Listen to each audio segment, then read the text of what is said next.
The 1975 are a band who have a clear image in mind. All their albums feature the same box. Black and white are also the most common colours used on their albums. This is also reflected in their music videos. This shows that they are a band whom put focus on their marketing. The front cover features the name of the band. This makes it easier to identify the album. They have also used their logo font to make sure fans know that it is their album. It also appears to be illuminated like a light. This makes it jump out against the black background. The basicness of the album cover can be perceived as artistic. Modern art appears to be very simple and leaves the audience to think about what they are seeing. The 1975 are not big on fancy advertising and make the audience think for themselves. It also shows their humble beginnings when the band didn't have lots of money to produce really complicated images. The light rectangle also illuminates the background, making the band's logo look almost angelic and beautiful. The lack of images puts focus on the band's logo, and just like many alternative rock bands, the music is more important than the image. This logo is also used in many of the band's sets and music videos.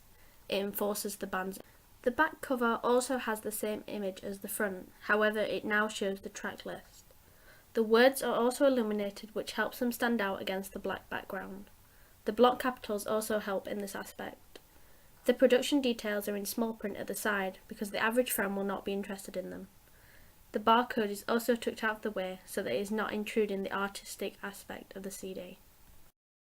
The CD itself is even more basic. The background is plain matte black and the band's logo is a shiny black.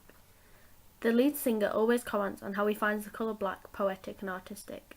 The CD therefore is probably reflecting this view. They may also have thought the CD wouldn't be seen by the audience once in the CD player, so there was very little point in trying to give the design too much thought. It is simple and straight to the point. This album fits the conventions of alternative rock because the colour scheme is very dark. It reflects the negative attitudes associated with the genre.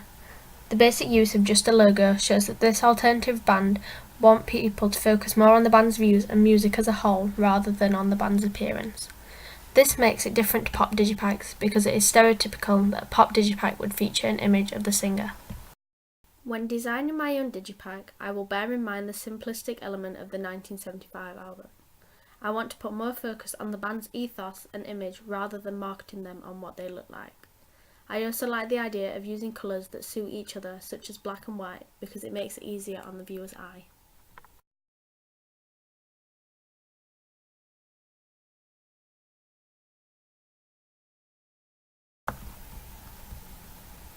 The front cover is very basic. It has a plain background which makes the white line stand out.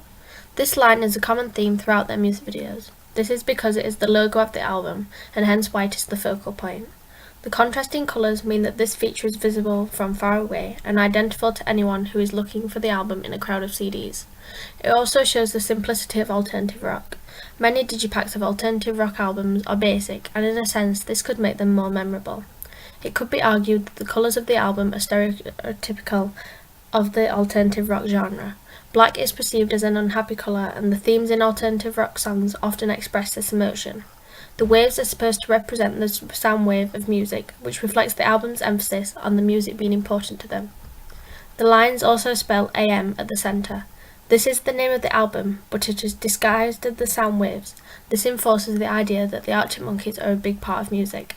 They are more focused on the music than their image, which is typical of the alternative rock genre.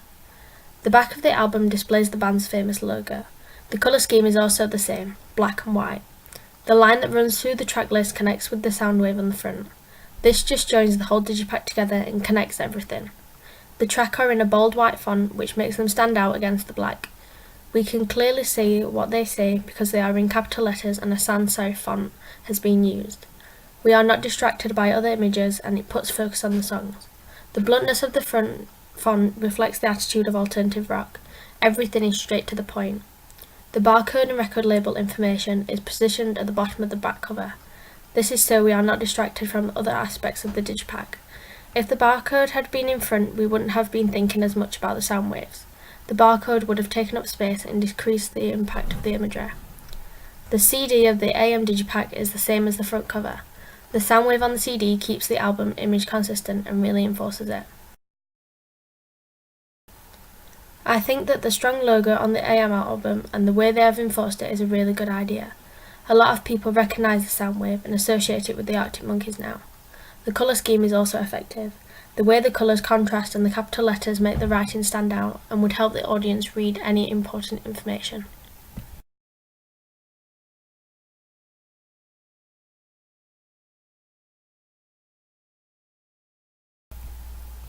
The whole of the front cover is black. You can't really see what it says unless you tilt it. This could be a marketing move from Bring Me the Horizon. When you see it on the shelf, you'd have to go and hold it. You are intrigued to know what it says. It could also be a way of excluding non-fans. In order to know what the album is, you'd have to know what you were looking for. This connotes that alternative rock is a narrow subgenre. It doesn't mention the name of the band, which could connote that the music on the album is more important than promoting the band. The plainness of the front cover fits the alternative rock genre because they aren't trying to promote the band as people, but the music instead. The middle of the digipak is a brilliant contrast to the plain front cover. It appears to be a picture of a brightly coloured paint. It also features the symbol of the album, the umbrella. The white of the logo stands out against the bright colours, which makes it a focal point. This is really different from other alternative rock digipaks I've seen. It sticks with the theme that it is alternative. It isn't sticking with the conventions of its own genre. The feminine aspect of the colours is also moving away from the genre, which is male dominated. The CD matches the inside. It adds colour to the plainness of the outside. This could reflect how people view alternative rock. People who don't particularly listen to alternate rock could see it as a group of bands who sing about depressing topics and think that everyone who listens to it wears black. However, on the inside, alternative rock is poetic, beautiful, and much more than what it seems. The black back cover features the track list in plate white font on a black background. The lettering is in capitals, which makes it stand out and can be seen from further away. The lettering is also spaced out more than normal. It takes up more room than if it was close together. It puts more emphasis on the title of the songs. I enjoy the sharp contrast between the outside and the inside of this digipak. It really grabs the audience's attention and makes them look at the digipak for longer. I also feel that the idea of adding a feminine aspect to the digipak is becoming a new convention of alternative rock, and so want to follow it.